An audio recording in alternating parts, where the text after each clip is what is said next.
Peak Wealth Management proudly presents Finding True Wealth with certified financial planner Nick Hopwood and accredited investment fiduciary Jim Pilot. Nick and Jim believe by making simple, good financial decisions, you can retire with confidence. And now let's turn it over to your hosts, Nick and Jim. Okay, so Greg, welcome to the podcast. Great to be here, man. This is cool. So we've talked about this a lot, doing something like this in COVID. Yeah, we actually had it booked for last March. Right. We texted and we're like, well, hey, everything's shut down. Maybe it's not a good idea. Yeah. So well, we could have done the Zoom. We could have definitely done that. I think, and actually we can get into this a little bit, but I think people are finding, obviously through Zoom and remote work, but stuff like content and interviews and stuff is pretty effective. But I think this is always better. Yeah. For us it's better. Yeah. Right? So better energy and everything. So if you don't know Greg Dooley from MVictors, here he is. We're going to kind of get the history of MVictors.com. Yeah, a big history buff in all areas of life, apparently. I'd say so, yeah. So get the background of Greg. If you read MVictors and you don't know the man behind the scenes, this is a great opportunity to learn more, and then maybe how it got started and the future. Sure, right? Sure, yeah. And also, we'll marry that with money because Greg is actually a financial instructor of sorts. As kind of another hobby of mine, a financial peace coordinator. Yeah. Excellent. From the Dave Ramsey, what do they call it? Ramsey University? Financial Peace University? Financial Peace University from Dave Ramsey or Ramsey Solutions, I think is his company's called. So. Yes, excellent. So, not a man without a little controversy, by the way, so right. We can talk about that. Yeah, I do. I'm a Dave guy, but I don't follow everything, Right. So I grew up in Hazlitt, and I like to say, I grew up in a small town, and I witnessed people making bad financial decisions, people I care about, right? And I think to myself, I don't want to be like that, and I want to help other people not be like that. But you grew up not too far away. Now, let me ask you though, but you had that on your mind growing up? Like you had that in mind that this is something I want to do? I think subconsciously. Okay, that's cool. After reading the Simon Sinek book, Start With Why, you're like really, I read it, listened to it a couple times, and it all just kind of became clear. This is why I do what I do. Okay. Yeah. So I grew up, as you said, just right outside Hazlitt, in Okemos, which is many people. Okemos, you call it. So in Okemos, going up 96, a lot of people get off when they go to Michigan State. It's the Spartan Stadium. So, yeah, and really not far. In fact, actually played football with guys because we had a combined team, a Meridian Township football team, like in 7th grade. So I still know some of those guys. And it's kind of a fun community, but frankly, right in the shadow of Michigan State University, which I used to get a lot. Like, well, you're a Michigan guy, how can you, that kind of thing. I get it all the time. Yeah. So Hazlitt, Okemos, which doesn't make any sense to me, by the way, but we can talk about that. Okemos is bigger. Like back in the day, it was Class A versus Class B. So when I was in high school, we really never played Okemos very much. Like, I don't think, maybe basketball once. That was it. But when I was in high school is when they built the new Okemos High School, which was like bigger than the Meridian Mall. Right. It was built. It was like a palace. And with ours, they decided to add on. Right. And so we thought, man, what's up with Okemos? These are the rich kids, Right. Yeah. And so it's funny because I live in Saline now, which is, I feel like it's kind of similar to Hazlitt Okemos in that it's the suburbs of the big university, right? Yeah. Where a lot of people from Okemos supported the university, either as professors or all the various functions, around the university, including some of the coaches. We had the same thing in Saline. But for as far as Hazlitt, it was never really viewed as a threat by like Okemos. Our little brother. Our threat was East Lansing, so that was the big. But we didn't play them either because we weren't in the same league with them, which is kind of funny. We weren't in East Lansing's league, and we weren't in a league with Hazlitt. But there were some times when we played each other. Yeah. And now they're all together in the capital area circuit. I think so because I know we play both now. Yeah. And it's I'm like, wow, that would have been something. Cool. That would have been more fun, if you think about it. So you played some sports as a kid? Yeah. I played basketball for a while. I think I stopped my freshman year, and then I played tennis and football varsity in high school. And you were a Spartan fan growing up? Absolutely. In fact, some of my best memories, Kirk Gibson, which is probably a little before your time, but some of those early memories of being at Spartan Stadium. Went to the '88 Rose Bowl. Nice. Bobby McAllister and Lorenzo White. Amazing. Yep. And what else? My first paying paycheck job was popcorn sales, because you could do that underage, Really? at Spartan Stadium. Wow. Yeah. I didn't last very long, but but it was it still is my first job. And so I'll tell you that you'll never really see me disparage Spartans. And first of all, I don't want to get into that. I don't really do it against Buckeyes as much. It's a little more fun. They're a little farther away, in my opinion. Yeah. But I don't disparage, and frankly, because I feel like all of us have close friends, relatives, and all that. And I'm not saying you can't rip on state because of that. It's just something I've held off on, and I have a very good relationship with my brother, who's a very, very big Spartan fan. So gotcha. So yeah. My brother, my parents, my brother, everyone went to Michigan State. I'm the black sheep. Yeah. So we also have a friend in common, because you went to school with my stepbrother. That's right. That's right. And I actually, this is like Arkansas, but I know your dad a little bit through that relationship. Right. Great guy. Haven't seen him in a long time.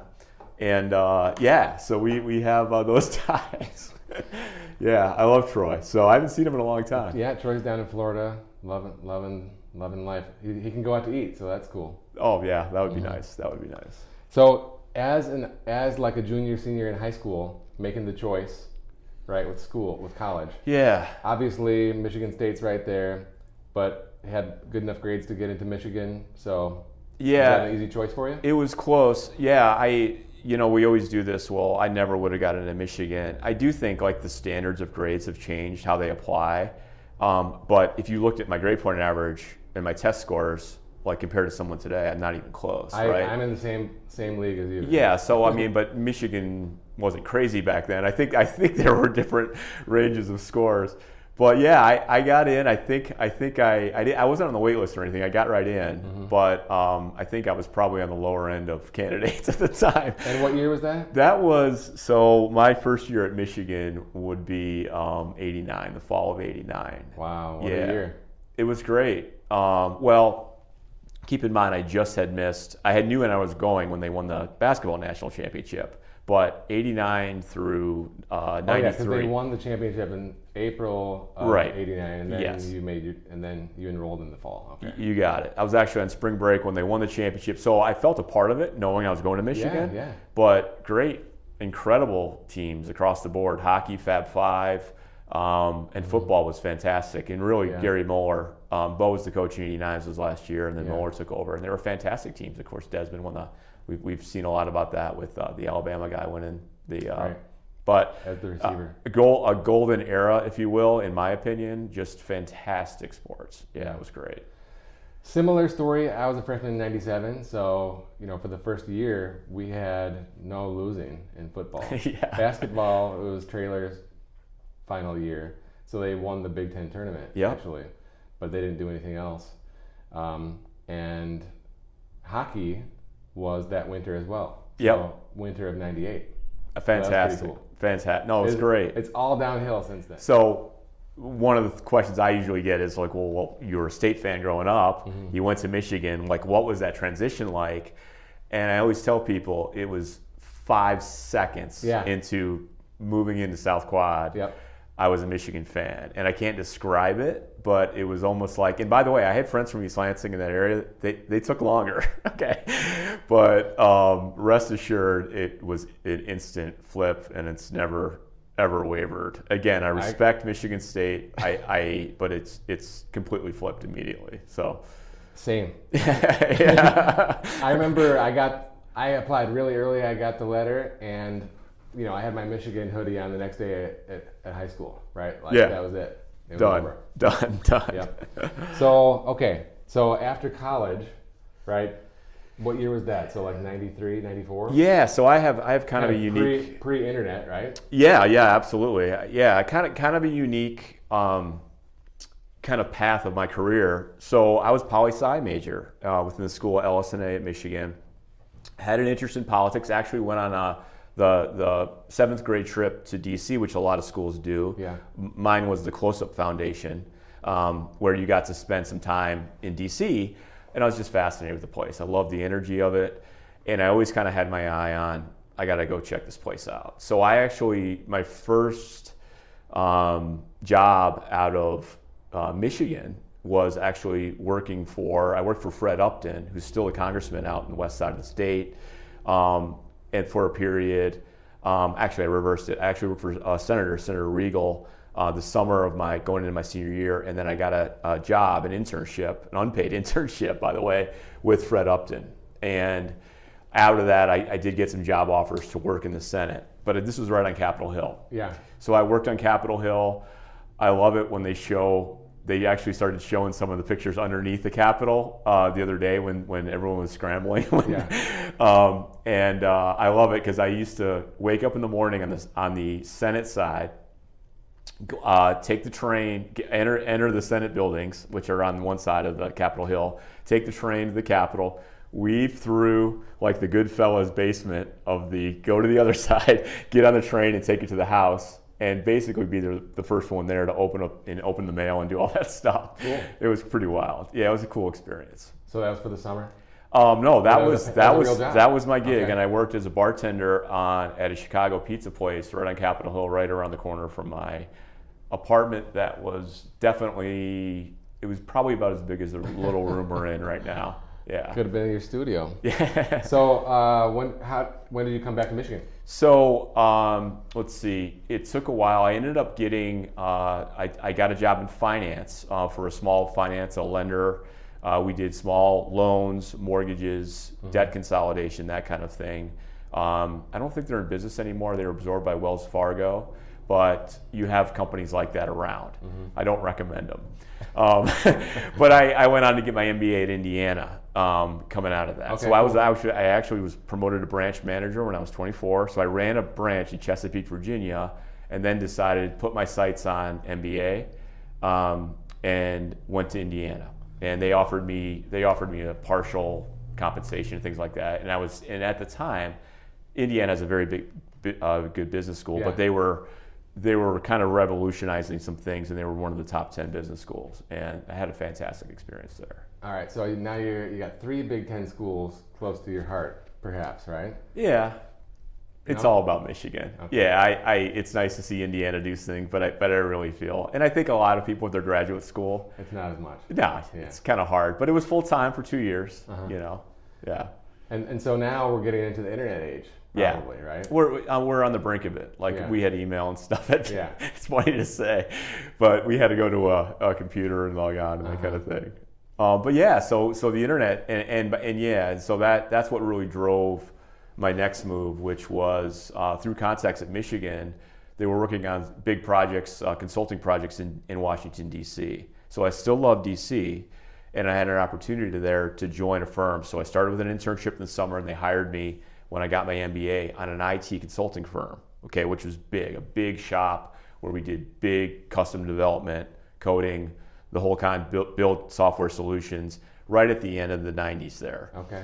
And that's really, so my background, I didn't have any background in IT, so I came in as like a business analyst or a project manager, a good guy to have around, right?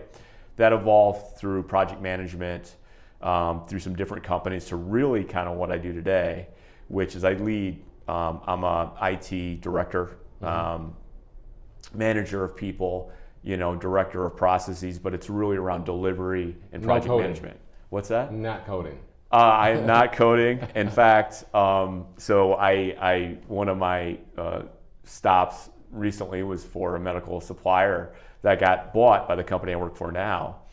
And in my interview, I remember telling them, I'm like, if you give me a quiz, I'm going to fail. If you give me a technology quiz, so I'm better at other skills. But I think there are skills based on my background on Capitol Hill and in finance and at Michigan and the places I've been. I think I've taken all that into an IT world where a lot of times the best technical people get elevated, but they can't always talk the talk or communicate effectively.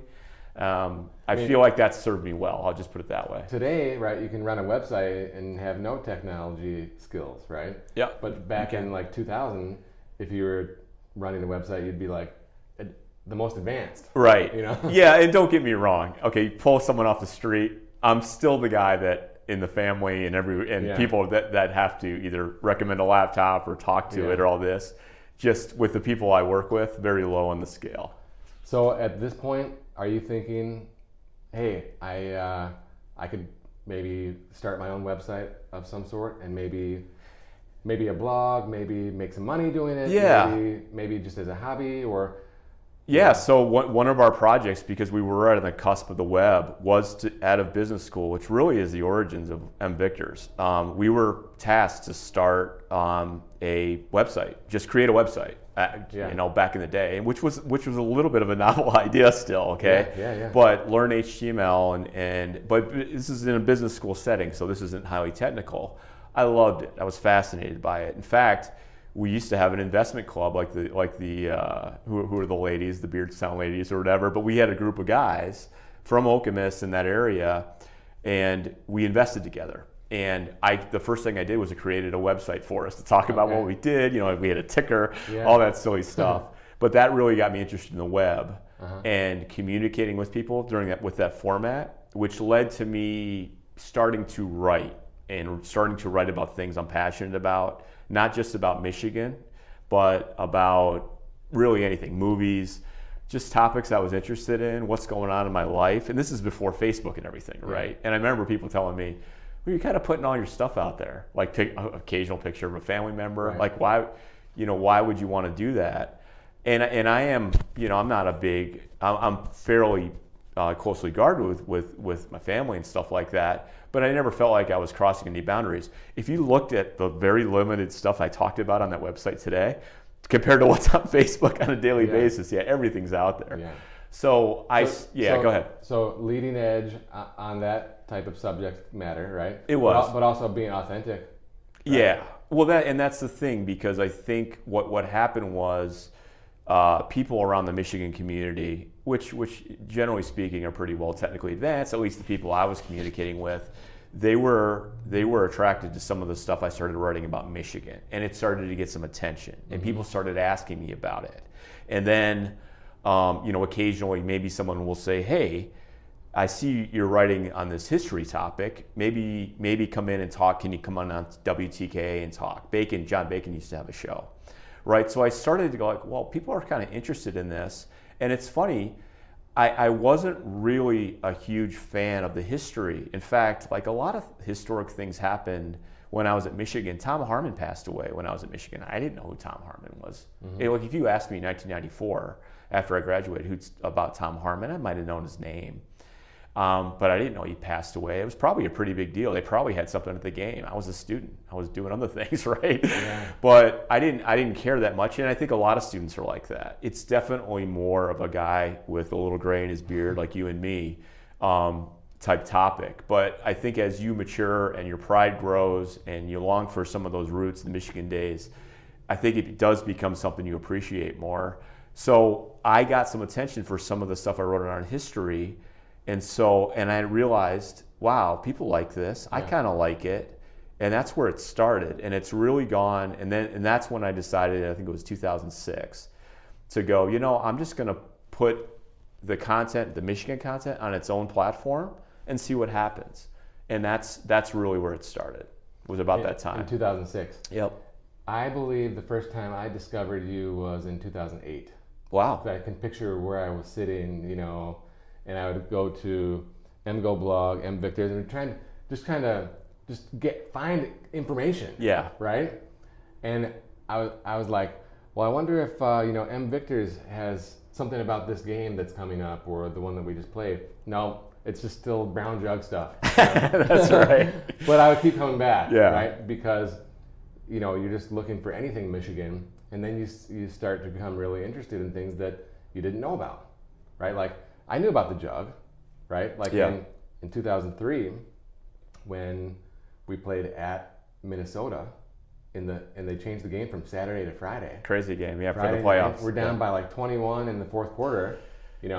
I understood the like Big Ten championship team and the jug, and it was just it was the transcontinental of John Navarre. Fantastic. Yeah, but I understood the jug, but I didn't know all the history. Yeah, and I just I don't even think I knew it all back then, right? And that's one nice thing about this is I've found when you do this history stuff, and I'm very well versed on like pre-1950. Like you throw a year out, I can probably tell you something that was going on, right? But you get new pieces of information, you read new perspectives, you find now the daily's digitized, you find an old daily article that contradicts something that you wrote about before. It's happened, right? Yeah, because there's a lot history.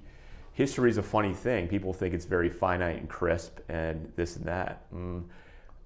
There's just like today, just like if you read different accounts of the events that are happening right today. We have all these crazy things going on. Pandemic, what happened at the Capitol. Yeah, History. In 80 years, it'll be written. Absolutely. Way, yeah. Yeah. So, but you back then, I mean, that's kind of what there's no podcast. There's not all these people.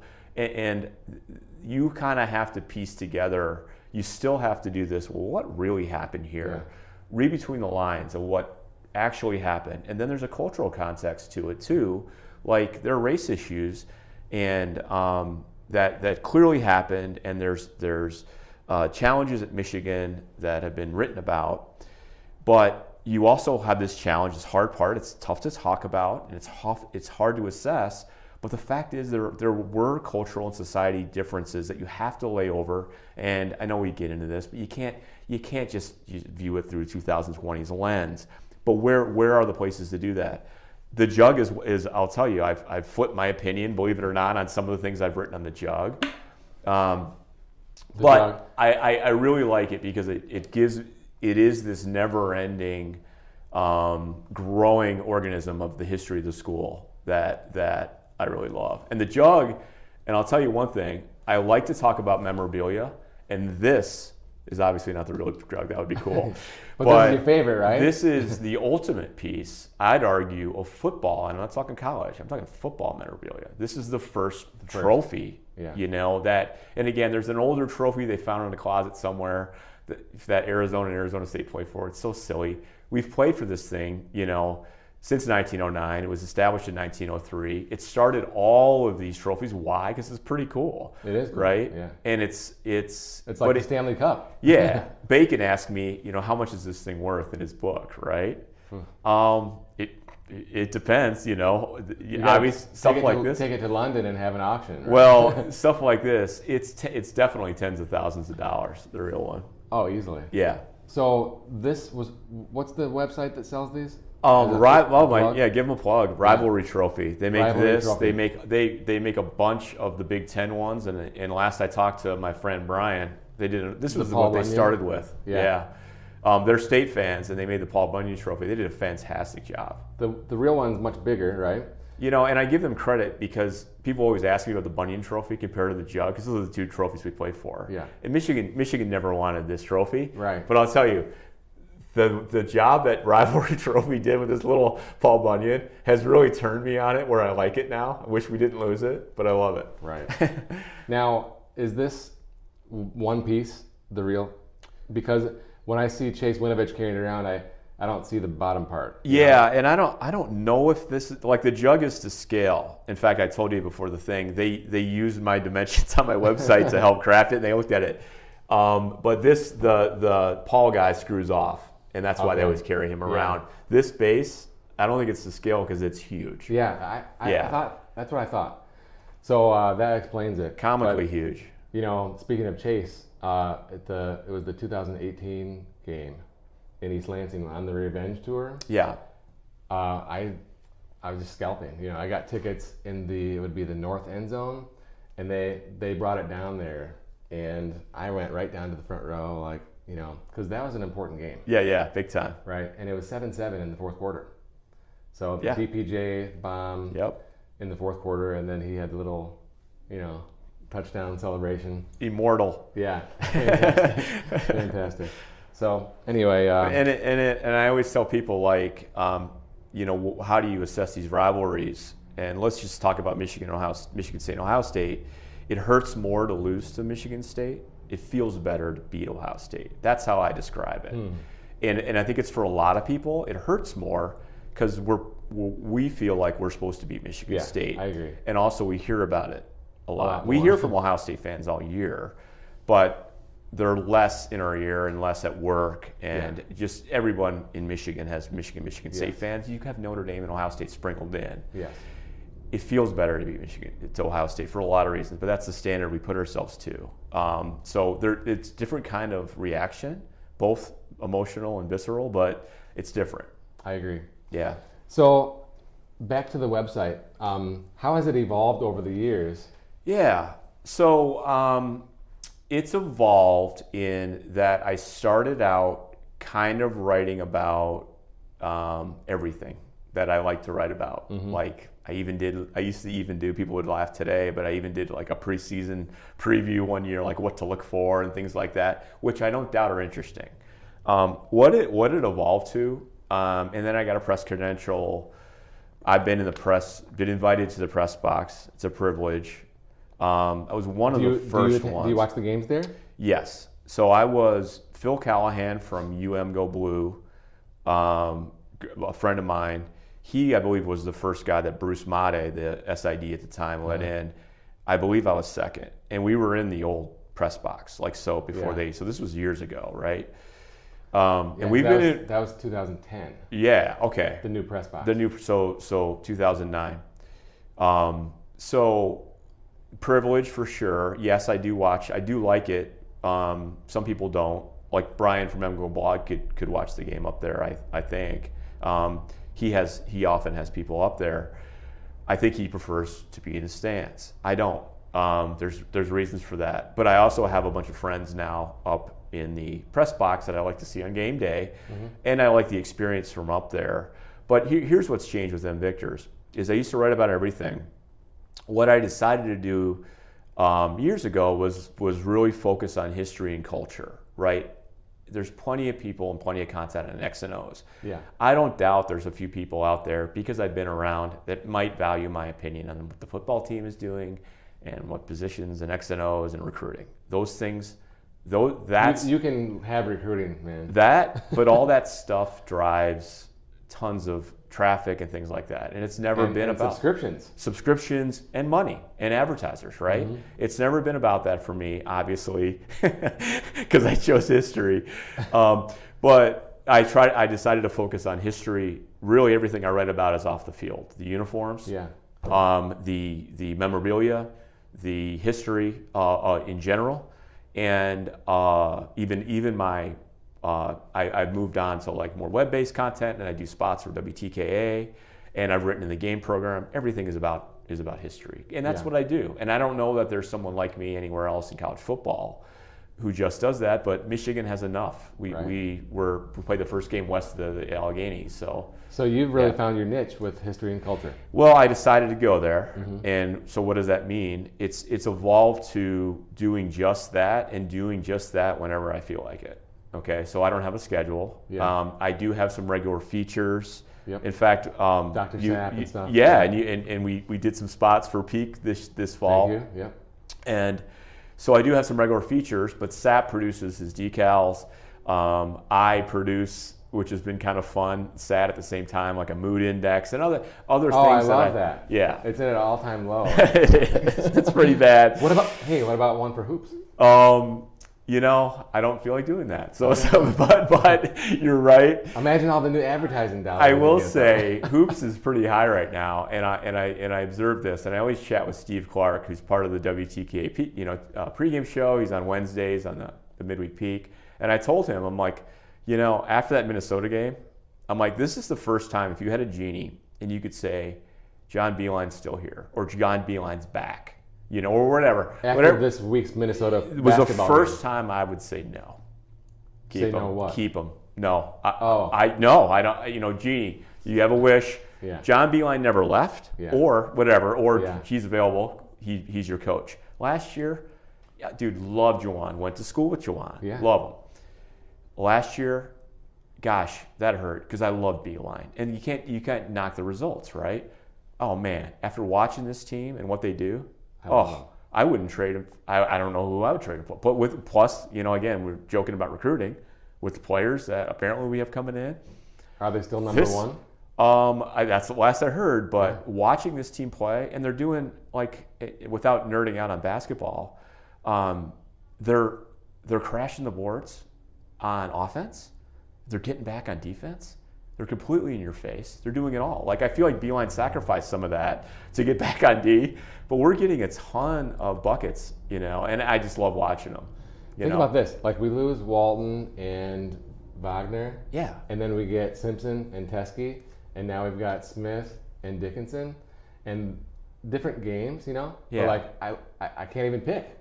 Who would you pick, right? No, I know. I love all of them. That's another funny scenario. Another scenario is feelings about Harbaugh, which we could get into, but that I feel like for the fan base is tilted around the same time. Yeah. It's anyway, it's been fun. But last year with basketball, they started out. Remember the Thanksgiving tournament where they crushed North Carolina and Gonzaga? Yeah. Yep. And then all of a sudden they were unranked, and they were ranked fourth, in 1 week, the biggest jump ever. And this year again, started 25th, went unranked, and now top 10. But they faded last year. Yeah, so we'll see. I'm trying to tame my expectations. The way these guys play. In fact, I was joking with someone. Man, I would love to see an inter-squad scrimmage with these guys. It must be intense. It must be insane. I can't even believe I'm saying this now. I thought this team would be a boring, maybe have a chance for the, probably in the NCAA tournament. But man, the way Wagner's progressed and Dickinson's been amazing. Yeah, my buddy Chris, who I went to Michigan with, he's a ref for college. He's working up to Big Ten, but he did an inter-squad reffing gig for Michigan. Must have been insane. Yeah, I never thought of it until you just brought it up. But especially if they separated Wagner and Dickinson. I don't know. It must have been crazy. Yeah. And that's when Dickinson was still the sixth man, Unbelievable. That guy's crazy. So what do you see as the future for blogging and MVictors? I'll tell you that I don't think about this a lot, right? I kind of just do it. I did start to produce more video content because, again, I kind of been on a run where I felt like there's different formats to get this stuff out. Let's try this. And I've learned a skill, right? Which is a great way to experiment with a hobby or something. I do think Twitter and social media have changed it, not only because of the power of it, but I think people, as we progress here, are getting information in shorter bites. They're getting TikTok videos that are 10 seconds. They're getting tweets. That are limited characters, and I reach more people. It bugs me because I write all these. I've written some well-researched, well-thought-out, historical things that have changed history. I've changed the history of the Little Brown Jug. I don't mind saying that. I'm not bragging. The standard history of the jug was wrong. The data was wrong, and I fixed that. For a lot of people, it's tough to unring some historical bells, so to speak. But I reach more people through a goofy Twitter tweet, than say a well thought out article on MVictors. So, but you can use that to drive traffic. Right? I can, and I don't necessarily view it as business. I have created I do have advertisers, and there was a point when I was making enough money where it mattered, and I was doing freelance work for the university to write programs. I was getting paid for that and other stuff.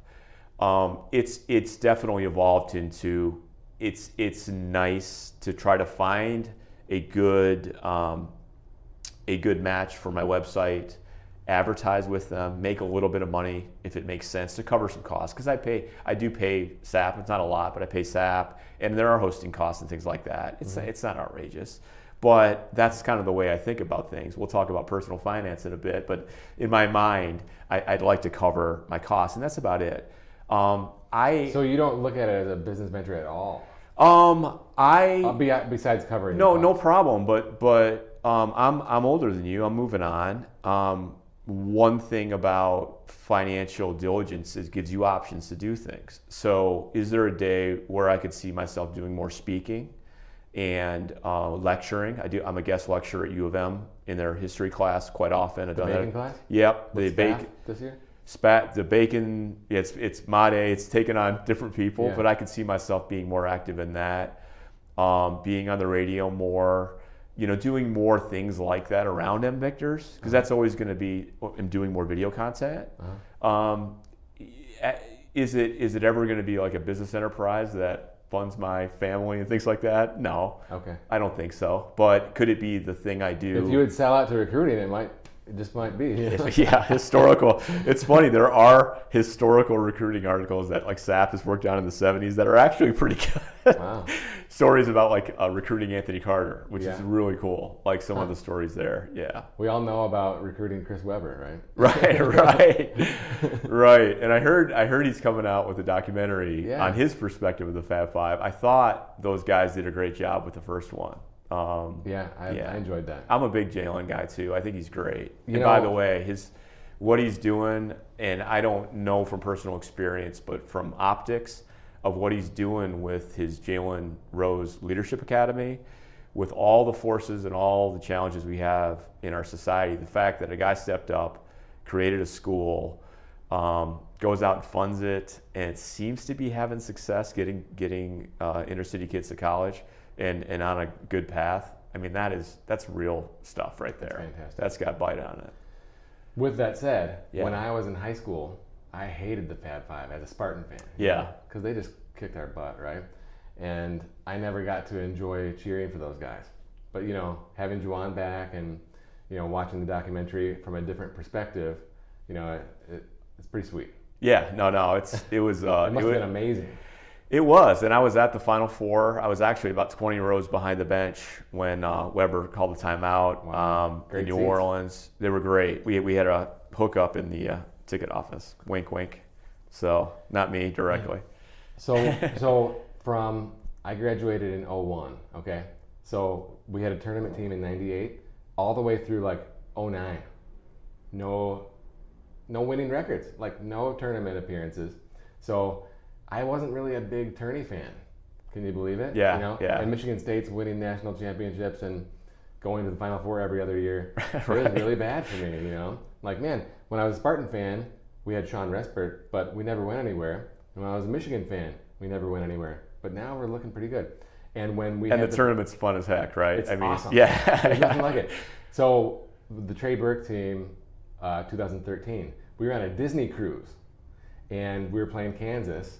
The 10-point comeback win where he just launched it to force overtime. Game in Dallas, sure. I was the only one. There was like 10 people in the bar on the Disney cruise.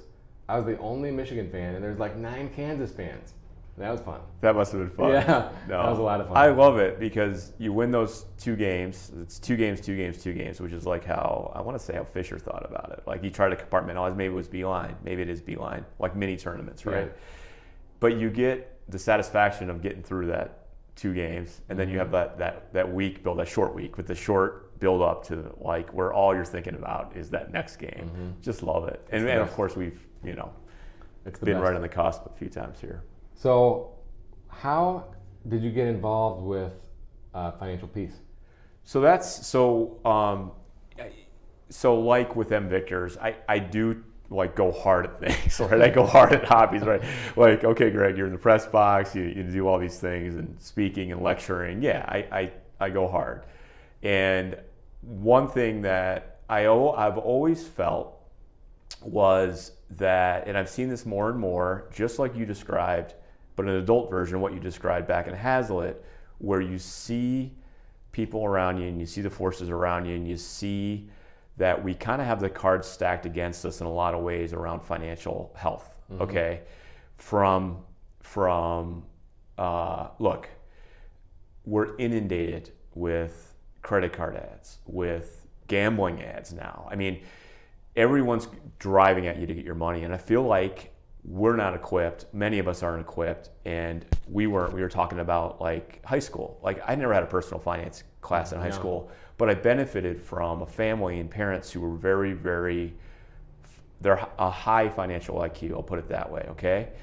And I picked up things from them, but we didn't sit down and never say, and by the way, I don't know if how that conversation would have went in high school. So I'm not saying there's an answer, because, I'll liken it to this. As a consultant, I used to be a consultant, right? In my early IT career, we'd fly around, we do the consultant schedule Sunday or Monday to Thursday.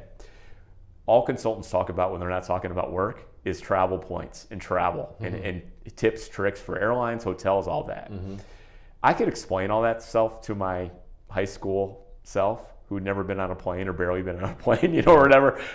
But until you live it or experience it, there's a lot of things that I think that you have to be older or experience or start to experience or feel it to matter. I do think financial knowledge of financial processes, of systems, of formulas is something that we've been short-shrifted, and there's all this energy around people trying to get your money. No one denies that. I mean, there's MIT graduates who are going into how can I make food that people are going to buy over and over again? How can we sell credit cards more effectively? How can we marry all these things to grab your money?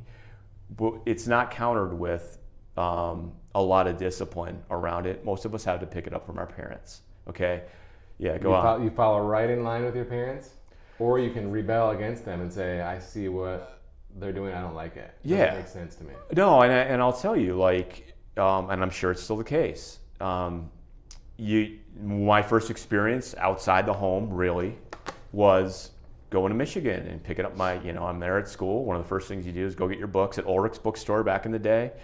And, you dump your book bag out, and there's 17 American Express applications in there. And by the way, I'm both in and out, you're getting screamed at by someone for a free water bottle. It still happens today. So on top of that, there's not a lot of people saying debt is bad, right? Debt is normal. And it's a tool. It's a tool, but the fact is a lot of people, in my opinion, it's abused, and people are drowning, right? And it's so one of the, it's always been a topic of mine, an interest of mine. I've been pretty lucky, like financially, because, and I think I came from my parents, like fiscally prudent and all that. But I started to do more research about it because it was a topic of mine, and I found Dave Ramsey, who a lot of people know, right? Nashville-based radio host, podcaster. He runs Ramsey Solutions, which is a big organization in Nashville, and he does a tough love.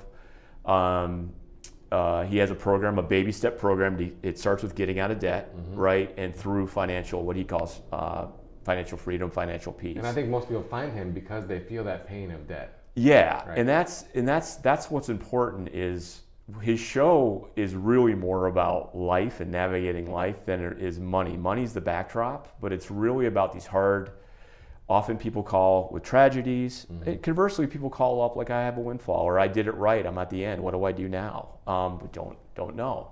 Feel like so I sought, like, what's a good way? I've been pretty lucky. I'm very interested. I follow this stuff very closely as just interested in it. How do I do better with my money? How do I manage my money? And how do we optimize? How do we optimize? How do we be intentional about it, right? So it's treated like we fill our pantry with good food. We made a decision about what we buy all the time. And my personality lends itself to, did I do the right thing with this purchase? Did I invest this right? I want to know, so I researched it. So it got to, I enjoy speaking through MVictors, got to speak, enjoy doing stuff like this. And so, what is a way for me to maybe give back a little bit and share some of the things I know? And that's where I found out Ramsey offered this course called Financial Peace University, which takes volunteer coordinators. They give you all the materials. It's like an 8-week course. And usually it's like at a church once a week, right? Yep, and that's another thing. Ramsey is unabashedly a Christian, but he's an evangelical Christian, which you hear that for some people, that's a turn off. He doesn't jam it down your throat, but he does leverage history and Proverbs, like more Judeo-Christian Old Testament wisdom along the way, okay? But it's often done in church. I did it at a church community center when I did it. But it's adults, it's people like us at different stages maybe of their financial health, and it's walking through those stages of everything from getting out of debt, building a budget, getting out of debt, and the steps that he recommends to do that, all the way through things like insurance, selling your house, giving, living, giving, and again, it's like an adult class. It's a class that we should have had in high school. It is, and again, I just want, but for a lot of people, it's already real, right, for them, and a lot of people, and frankly, Nick, look, I live in a nice neighborhood. I can tell you, just percentage-wise, there's plenty of people in my neighborhood, I'm sure, who are car loaned, credit card debt, balance, the whole deal, living above their means is normal. They're one paycheck away, right? It's normal. It's what Ramsey calls normal. So how do you get weird, right? How do you get weird? How do you actually go, wait, maybe there's a challenge here. It's too common, but we don't talk about it. And so that's what attracted me. And I'll tell you, I got a lot out of it. I've done 2 classes. My last one ended right after COVID. I did it actually with a neighbor. It was kind of cool. And I got a lot out of it. I think the course is good. I think you would probably have a bone to pick with some of like the way Ramsey approaches it, and we can get into that. But like Ramsey would you should cut up your credit cards and never use them again. Use debit cards, right? Or use the cash envelope system. Cash envelope system for budgeting. But I'll tell you this, one thing that I've learned is no matter where you are on that spectrum, and let's say you're at what he calls baby step 7, which is live and give like nobody else. And by the way, giving is something that's stressed even from the beginning steps, is find a way to give, not because it's the right thing to do, but that it is part of a healthy culture of wealth building and financial management, is that you feel the power of giving it away. One thing I found is no matter where you are in that spectrum, there are a lot of these principles apply, and they've helped me. But having a budget, I do pretty well in my job. I like having a budget. You know what? When my aunt gives me $100, it matters to me. It does. And I'm an investor and all that good stuff. But I like that small things still matter. You know what I mean? Smaller things. $100 is a lot of money to a lot of people. I don't want to discount that, but a $5 birthday gift from your grandma who still gives you $5, you still appreciate it. It still matters. It's part of an ecosystem. And if you live like that, I think you invest like that. And okay, let's say you refinance your mortgage. You had let's call it a $2,000 mortgage. You got it one of these great rates. It's down to $1,200. Invest that $800. Or keep paying the $2,000 and shorten the term. Or keep paying the $2,000. Yeah, treat it like a continued bill. Yeah, and Ramsey's a big fan of reducing to the 15. His plan, he calls it the snowball. The debt snowball is really baby step 2. And what he recommends, which people have controversy with, stop everything else. Baby step 1 is find $1,000. Baby step 2 is line them up, smallest to largest, and knock out your debts, including car loans. Okay, house is later. But stop everything is where people have a problem. Like, wait a minute, stop my 401k that has a match? He says yes. I would take the match. Yeah. Right. It's free money. It's 100% ROI. Yep. And then I'm good with it. You would, and I'll tell you, I've turned on this where I support Ramsey's view. Really? Because, and there's research to back it up, but I think you would agree that money is bigger than just dollars and spreadsheets and adding up an interest rates. Yeah. It's emotional and behavioral. Oh, absolutely. Okay, so I'd liken it to like a 12-step program for AA. There's a lot of steps in there that have nothing to do with alcohol, okay? The steps that he's promoting, he's basically saying you need to make a behavioral and emotional change and it needs to hurt, okay? It's like, well, you're giving money away. There's actually some research to say, okay, if you really want to get out of this habit of running up credit card debts and having car loans that you really couldn't afford, you really got to have a brute force, step where you get small wins, you build momentum, and when you get to the end of that tunnel, go ahead and, reload your 401k, and do that kind of thing. And he has guidance for that. Sometimes people come to me and they're asking about their debt problems, right? Yeah. And, from a traditional investment advisor point of view, it's like, well, we manage the assets, right? Not the debts, not the liabilities. But I do share the same philosophy on 99%. I don't like debt. I'm not a big fan. It's a tool, right? But we have to have a plan to pay back. We have to have all the smart behavioral decisions. Sure, but I'd say credit card debt that you roll and a car that you couldn't afford but the payment was nice is not a tool. It's a bad, really, it's like the worst tool ever. It's not the payment. Yeah. It's the payoff. Yeah, right. But like the behavioral and mental and emotional beauty of taking that Sharpie and like crossing off that card that just got paid off. That's really something. No, and there's a whole community of people who make charts like that, where you crayon in the steps like Candyland of your debt payoff, and it's fun. Yeah, you make it a family thing. It's rewarding. Yeah. Right? You put it on the fridge, whatever, you walk past it 10 times a day. And I tell people, look, I tell people the stuff about the snowball, but I say, look, go subscribe to Dave's podcast because he can inspire you way better than I can. Yeah, he's a talented guy. He's inspirational. You guys are good though, because I've heard your podcast, and I'll give you a plug. Is one thing. Actually, I was listening to Ramsey on the way here to get a little inspired because I knew we were going to talk about him, right? And he actually coincidentally talked about the HSA and where it kind of fits. And I heard Ramsey talk about it, and I was at a company that never offered an HSA, but now I'm at one, right? The company bought me. This is a benefit they have. And I never really thought about it. Like I knew about FSA and HSA. I'm like, why am I? HSA is way better. Yeah, why am I jacking around with this stuff? I'm fine. Well, I looked at it, and then I heard you and Jim talk about it, and the kind of the triple. You guys like to talk about the triple benefit of the tax bank. It's the only thing with the triple tax. It's a Roth IRA-ish kind of like great benefit. It's like IRA and Roth IRA all together. Yeah. Right? Yeah. So it's fantastic because pre-tax, I'd take it out. So, and then of course you have to use it for health related expenses, but that's like saying you have to use it for food. I'm like, right. Yeah. I mean, 90% of what you can find at a CVS, you can use with your HSA if you want. Here's another thing that people don't realize. Yeah. Like I'm 41. I keep my medical receipts because the billing systems are terrible, right? You get double billed all the time. Okay, you gotta really watch that stuff.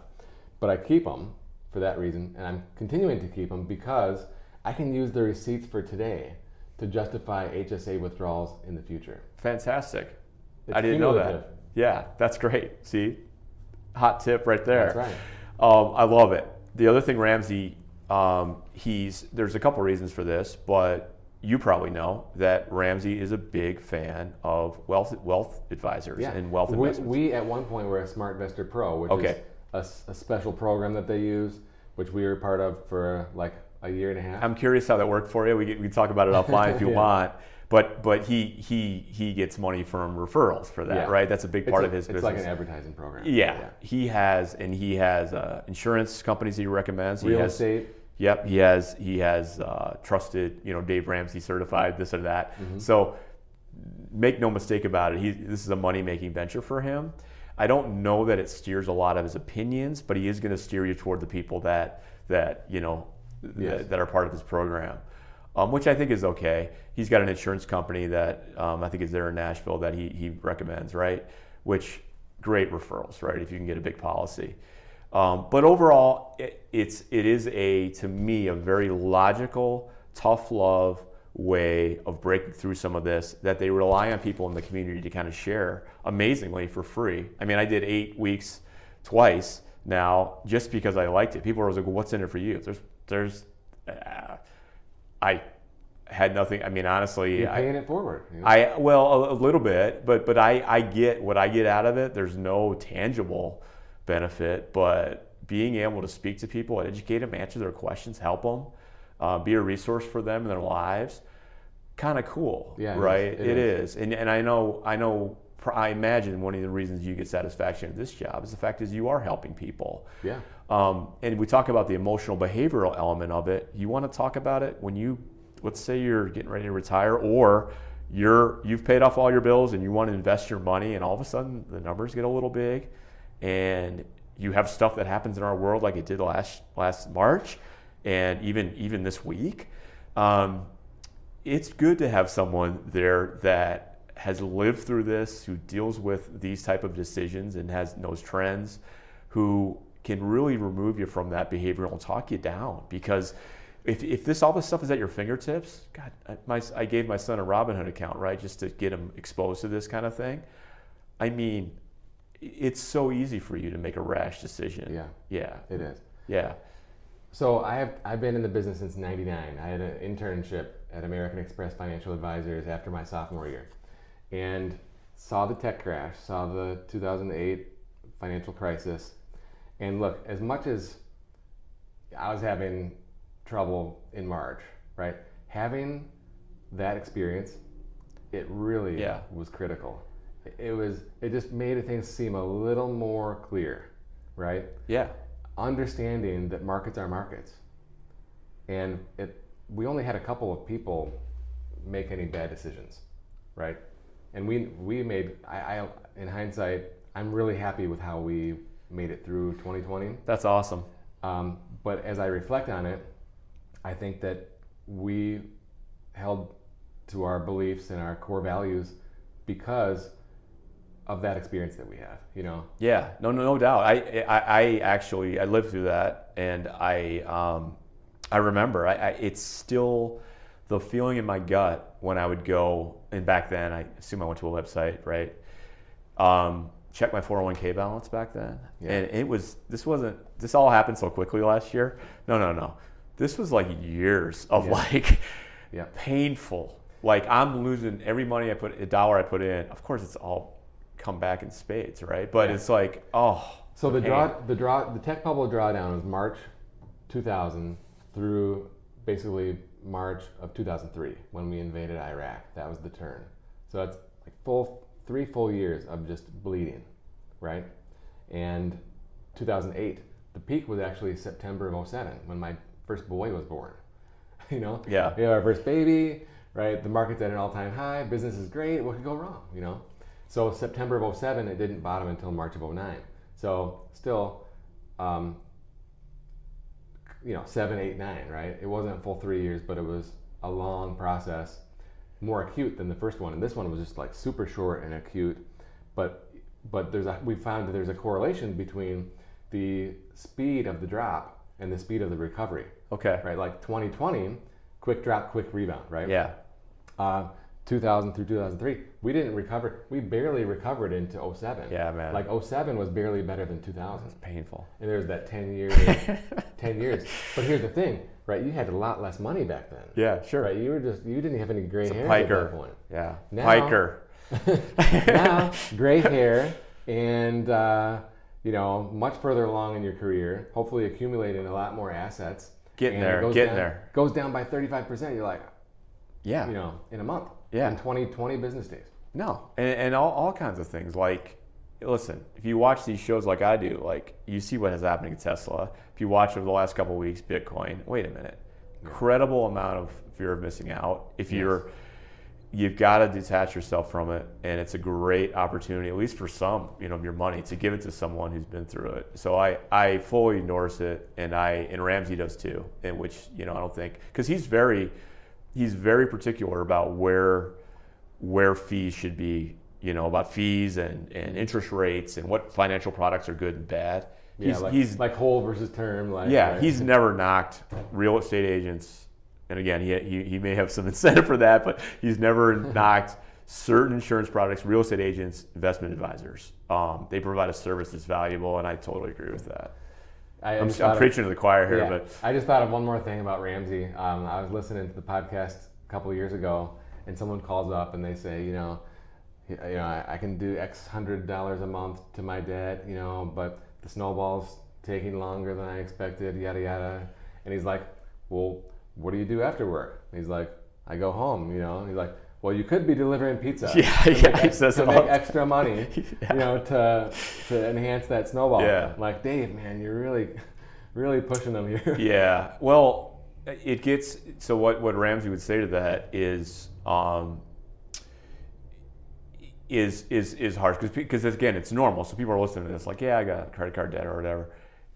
He takes the approach, and again, he's a radio show, and it is entertainment, but he takes the approach like you are being chased you're a gazelle being chased by a jaguar, and if it's not you, it's the next one. That's how you need to get out of debt. Yeah. So whatever it takes. Yeah. Deliver pizzas, cut lawn, mow green, plow white, and get it done. Get whatever it does done. What are you doing? And so that is, he says that all the time. It's inspirational. Yeah.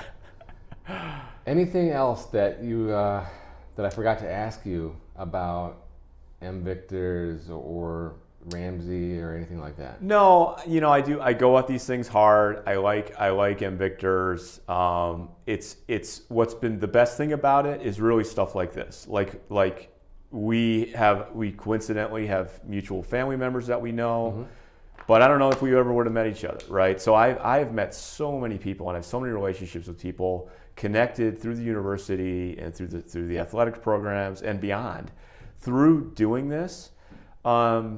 That it's just been fantastic. And again, I love the privilege of being in the press box, not necessarily because I get to sit up there and have Tim Hortons coffee, right? It's because is that what they provide you? They have Tim Hortons up there. Well, I may never know. Yeah, but I like being up there, and I like doing these things and talking to people. But it's really about connecting with people, is what I found. And and it's cool. And by the way, I'm harmless, right? I'm talking about history, so my posts don't get a lot of comments. People read them and go, "That's interesting." Like they don't. Oh, that was cool. That's about the extent of it. Yeah. Brian Cook or Sam Webb says something controversial or talks about a recruit. Those are things people react to. So, but this is what I like to do. And, I don't know. I like to do this. I like to talk about history. I also like to talk about money stuff and personal finance. So we'll see where it takes me. I don't know. But one thing about having financial discipline is, again, what you're looking for is to give yourself options in life where you're not locked in, and you're intentional about your money today, as Dave says, so you can live and give like nobody else in the future. Well said. I think that is a pretty good wrap. Cool, man. Greg, thanks for coming on the podcast. I think that everything you've done with the website is really cool, and all these intangibles you just mentioned, makes it totally worth it. Cool. This is fun. I love talking about this stuff, and frankly, I don't think I've ever talked about my background in quite that depth before. So I hope people find it interesting. I think that people will like to, peel back that onion a little bit. Yeah. Thanks, man. See ya. You've been listening to Certified Financial Planner Nick Hopwood and accredited investment fiduciary Jim Pilot on the Finding True Wealth podcast, sponsored by Peak Wealth Management. You can learn more about Peak Wealth Management by visiting peakwm.com or follow on Twitter at nhopwood1.